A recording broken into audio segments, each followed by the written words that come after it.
everyone and welcome to 9-inch Charge. Well, Warhammer Fest did not disappoint for Age of Sigmar, did it? There were loads of really fantastic releases. Today we're going to go through them and assess them one by one and have a think about what they mean for the Mortal Realms and the game that we love so much. If this video is the sort of thing you like seeing on YouTube or on the channel, please be sure to let me know by dropping it a like. And if you're interested in Warhammer the Old World or Warhammer Age of Sigmar news, rules or lore, please consider subscribing to the channel.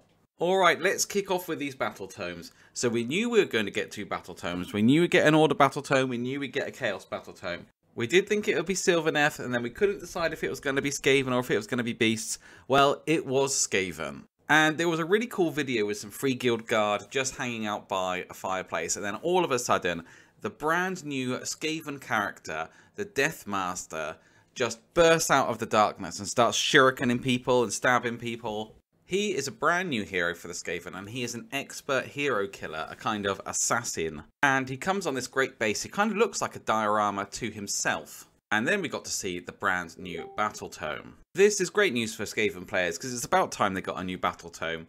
A little bit disappointing that there was only one hero and the battle tome features some recycled artwork. So we just have to hope that inside the book are brand new, really imaginative ways to play the army to give it a bit of life, because it isn't going to get brand new models. Not that it needs brand new units, but it does need a bit of a revamp, I think, because some of the old models, I mean, it's including some fine cast and stuff in there.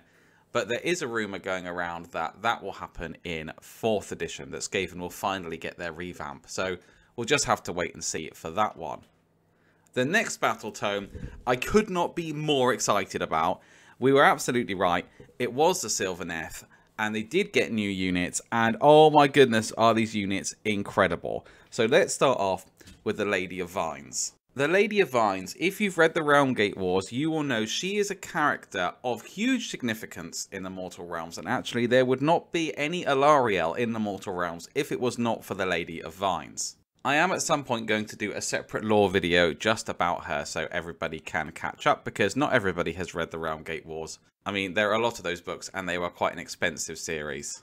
But when I saw her model, I was just absolutely floored. I really like, and if you've read the lore, if you know the lore, she does a lot of fighting against Nurgle, and I really love that there is a plague bearer trodden underfoot there, and she's got skulls collected in her cloak, and 2 of them are kind of normal looking human kind of skulls, but one of them is again a plague bearer, which is really cool and symbolizes her fight against Nurgle. I love the vines whipping out. I was a little bit put out, I should say. I spoke to Jeremy, who you will know as one of the co-hosts from the Old World show, and he said that it looked like the Slender Man had had sex with a tree. And for a little while, I couldn't unsee that. But I'm past it now, and the model is absolutely fantastic. And what I really like about her is that this model really encapsulates what Order is in Age of Sigmar. Order isn't good. She looks really nasty and like someone who you would not want to come across at all.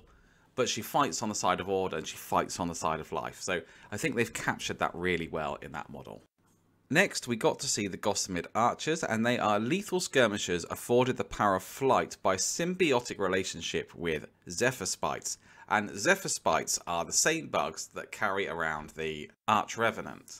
Their arrows, loosed from elegant bows, play host to ravenous grubs that bore into their enemies. And I think these models are just absolutely perfect for Sylvaneth, because they play into that kind of tree folk feel. You know, they're still part tree, and then they're part elf, and they're part magical, and then the wings just set them off down this fairy folk fantasy kind of way. But what's cool about the wings is that, as we said, they're these Zephyr Spites, so they're just kind of AOS'd up to 11, because nothing in the Mortal Realms is quite what it seems. And then we got a dual kit, 2 brand new kinds of cavalry, something that I think the Sylvaneth really needs, something fast and hard hitting. So the first ones are the Spite Rider Lancers, which are Alarielle's elite shock cavalry. They're lightning fast and they dart into combat and strike before their foes can react. So this tells me they might have an always strikes first rule. In the reveal show, they were likened to the eels from the Idoneth Deepkin, and if they hit as hard as them, then they're going to be absolutely fantastic. And the other variant are the Revenant Seekers, and they are a touch slower, and they focus on the vital task of harvesting fallen soul pods from Sylvaneth on the battlefield.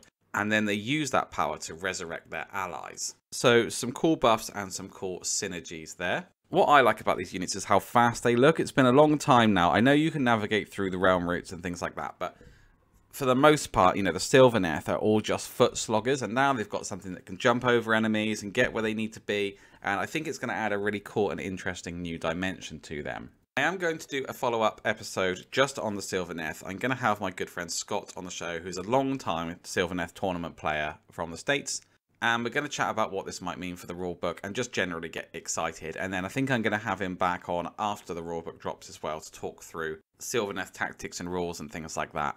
Next up was a video that showed a coin, and I have to say my heart skipped a beat when I saw this coin, because it is of course the coin Malleus, and that is the coin that the Dawnbringer Crusades use when they're launched from the cities of Sigmar out into the mortal realms to go and create settlements in Sigmar's name. It's a project that the Warhammer community team are really proud of and really proud to talk about. It is a long way off apparently, but they said it's a massive project to put mortals back into the mortal realms, and this is so important. And this is one of the reasons why I'm a Cities of Sigmar player. In fact, probably the main reason actually, because the mortal realms are so fantastical and so out there, and it's a very high fantasy, and there are god beasts and actual gods fighting each other and coming onto the battlefield and all this kind of crazy stuff. But it isn't actually wonderful and incredible unless it can be seen through the eyes of a normal human. And that's what this project seeks to do. And I think it's a really ambitious project. I think it's going to be really cool. I think when it comes out, they're going to look like the Empire from Warhammer Fantasy Battles, but just even better. And all they've showed off so far are these sprues to give you a kind of idea of the kind of aesthetic. And there's lots of skulls and twin-tailed comets and Sigmar's name everywhere. We just have to wait and see for them to show us some more, and I cannot wait. Then we had something that I was really not expecting. A brand new General's Handbook. Now this doesn't go along with the new season of Age of Sigmar. This comes along as a kind of mid-season book and is going to last for 6 months. It contains 12 new battle plans, 6 for playing in the current realm of Gur and 6 more general ones.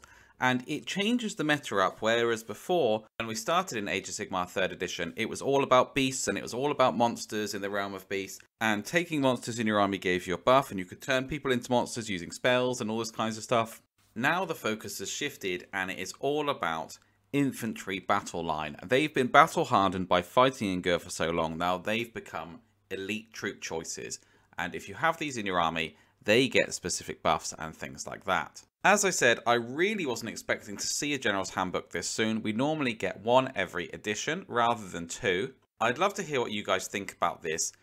I think it's fun and interesting for people who've been playing a lot of Age of Sigmar 3rd edition to change it up and try and rebalance the meta and adjust certain things. There is also a part of me that thinks that maybe this was too soon. You know, just let us play with our toys for a while before you tell us they're all out of date and we've got to get something else. I know this is quite cynical of me, and a bit more cynical than I usually am, but I am just a little bit wary. I don't know if I'll pick it up day one, but when I do, I'll be sure to let you know what I think of it there and then, rather than looking at it now and kind of prejudging it. Then we had 2 brand new characters, both Black Library tie-ins, which was really cool and interesting. So the first one was Kado Ezeshire, and he is the star of the short stories Tower of the Empty Mirrors and Beasts, the Road of the Hollow King. This windswept wanderer is anti-heroic, tragic and vampiric to boot. Bearing the immortal curse of the soul-blight Gravelords, the so-called Hollow King travels the mortal realms in search of revenge, haunted by those he's lost. But literally haunted by them. So in the books, you can imagine there's some kind of dialogue going on between them. I really like his model. To be honest, there's not a Soul Blight model that I don't really like. What I like particularly about him is his sword, because the top of it, where it goes into the scabbard, it's like folded bat wings, and I thought that was really cool. But loads of tiny great details on that model as well. And the next one was Dreki Flint, and he is the protagonist of his own short stories, The Lost Karak and Krenka Gor... How on earth do you say this? Krenka Gorogna? Well, however you say it, it is a stunning model. What I really like about him is he's a Caradron with his face exposed, which I really like. And he's got a magnificent beard, and it's got all these gold things kind of like woven into it. And he is a treasure seeker like all of the Kharadron overlords are, and he's not afraid to get stuck into a fight, as you can see, because he's standing on this tentacle, and apparently he's really smooth talking and quite charming as well.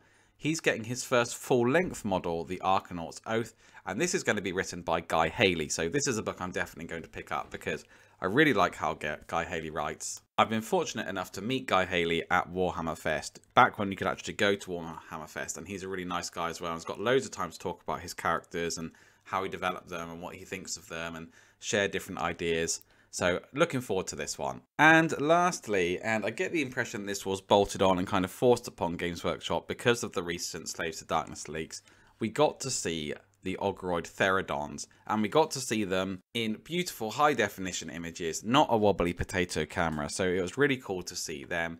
We do know quite a lot about them. The War Scroll is already out there if you Google it. I have done a video about them in the lore, about what they kind of represent and who they are as a race. So if you haven't seen that yet, check that out. And I think that is absolutely everything that was covered. Loads of excitement. I am going to come back and revisit some of these individually, and they'll get their own videos. Like I said, the Lady of Vines, and there'll be a couple others out there as well. But the most important thing is, what did you guys think? Thank you very much for watching. Please be sure to leave a comment and let me know what you think. I do read every single comment. If you've enjoyed this video, please be sure to give it a like, and if you'd like to see more content like this in the future, please consider subscribing to the channel. And if you'd like to take the conversation even further, you can join the 9 Inch Charge Hobby Hangout group on Facebook. This is a place for us to come together as a community and encourage each other and chat about our hobby, and feel free to share your models, thoughts, ideas, or ask any questions that you may have. There's a link in the description below. And if you'd like to support the channel, you can find a link in the description to our Patreon page, or you could become a YouTube member. And you can also support the channel by using the affiliate link we have to Element Games. They have a really extensive hobby range. I'm sure you can find anything that you're looking for on there. And they also sell it at a discount to Games Workshop. And if you use the affiliate link, we get a small amount of commission back that we can use to put back into the channel. As ever, this has been 9 Inch Charge. Thank you very much for watching, and I will catch you next time.